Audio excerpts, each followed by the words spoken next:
మూసీ ప్రక్షాళన హైడ్రాపై బీఆర్ఎస్ నేతలు తప్పుడు ప్రచారం చేస్తున్నారని ఫైర్ అయ్యారు కాంగ్రెస్ ఎంపీ చామల కిరణ్ కుమార్ రెడ్డి.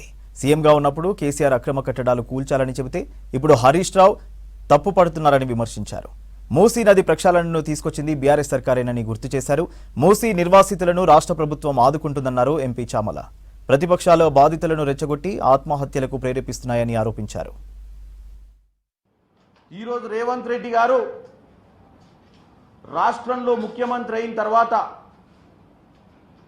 రాష్ట్రంలో హైదరాబాద్ నగరం ఒక లేక్ సిటీగా ఉన్నటువంటి నగరాన్ని తిరిగి చరిత్రలో దాని స్థానాన్ని దాన్ని మిగిలియాలని హైదరాబాద్లో నివసిస్తున్నటువంటి ప్రజలు ప్రతి సంవత్సరం వానాకాలం సమయంలో ఇల్లులు మునిగి వాళ్ళ ఇంట్లో ఉన్న వస్తువులు ఖరాబై ప్రతి సంవత్సరం ప్రభుత్వం వైపు ఆర్థిక సహాయం కోసం చూస్తూ మనం ప్రతి సంవత్సరం కూడా తెలంగాణ వచ్చిన తర్వాత గత 10 సంవత్సరాలలో ప్రతి సంవత్సరం హైదరాబాద్ మునిగిపోతుంది. మన భవిష్యత్, మన భావి యువతరాలు హైదరాబాద్ నగరంలో నివసించాలే. ప్రతి సంవత్సరం ముంపుకు గురై వానలకు గురై హైదరాబాద్ నగరం నష్టపోవద్దు అన్న ఉద్దేశంతో రేవంత్ రెడ్డి గారు హైడ్రా చేస్తారు. హైడ్రా వల్ల రేవంత్ రెడ్డి గారు ప్రజలపై కక్ష తీర్చుకుంటున్నారని చెప్పేస్తున్నారు కదా హరీష్ రావు గారు. హరీష్ రావు గారు ఇప్పుడు నేను 2 వీడియోలు మీ మామ ముఖ్యమంత్రి ఉన్నప్పుడు 2 వీడియోలు ఇప్పుడు ప్లే చేసి చూపించిన. ఆ రోజే 28,000 కట్టడాలను కూల్స్తా అని చెప్పినటువంటి కేసీఆర్ చేయలేకపోయిండు. ఈరోజు రేవంత్ రెడ్డి గారు ఆ రోజు చెప్పిన కేసీఆర్ చేయకుండా ఈరోజు చేస్తుంటే మీరు ఉట్టిగా గుల కొడితే ఊకోమని చెప్తారా? ఈరోజు ఎవరికి నష్టమవుతుంది?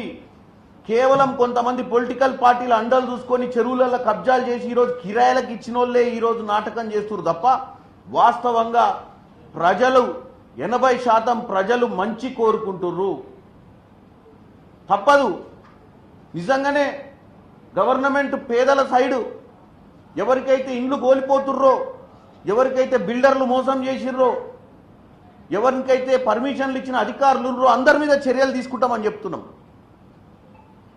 ఈరోజు హైడ్రా వల్ల నష్టపోయే ప్రతి వారికి కూడా ప్రభుత్వం అండగా ఉంటుంది.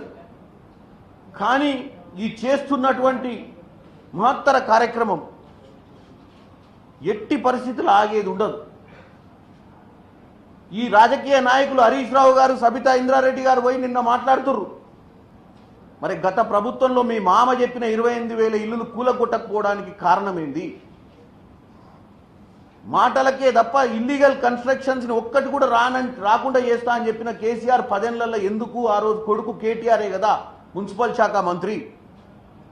ఏం నిర్ణయం తీసుకొని ఆ రోజు ఈ పేదలు ఇల్లులు కట్టకుండా చేసిరు? ఈ రోజు పేదల తరపున మీరు వకాలత్ తీసుకునే హక్కు, అధికారం మీకు లేదు. మీరు చిత్తశుద్ధితోటి పరిపాలించుంటే ఈ పేదలు అన్యాయమయ్యేది కాదు. ఈరోజు మీ అధికారులు, ఆ రోజు మీ రాజకీయ నాయకులు ముఠా నాయకులు లెక్క తయారై రియల్ ఎస్టేట్ దందా చేసి మీరు చేసినటువంటి చెరువుల కబ్జా వల్లనే మీరు ఆ రోజు అడ్డగోలుగా పర్మిషన్లు ఇవ్వడం వల్లనే కట్టే కట్టడాలను కూల్చకుండా ఆపకుండా చిత్తశుద్ధి లేని పరిపాలన చేయడం వల్లనే ఈరోజు మధ్యతరగతి కుటుంబీకులు లేకపోతే పేద కుటుంబీకులు ఎవరైతే ఈ చెరువులలో ఇల్లులు కట్టుకుర్రో, ఈ నాలాల మీద ఇల్లులు కట్టుకుర్రో ఇబ్బంది పడుతుర్రు.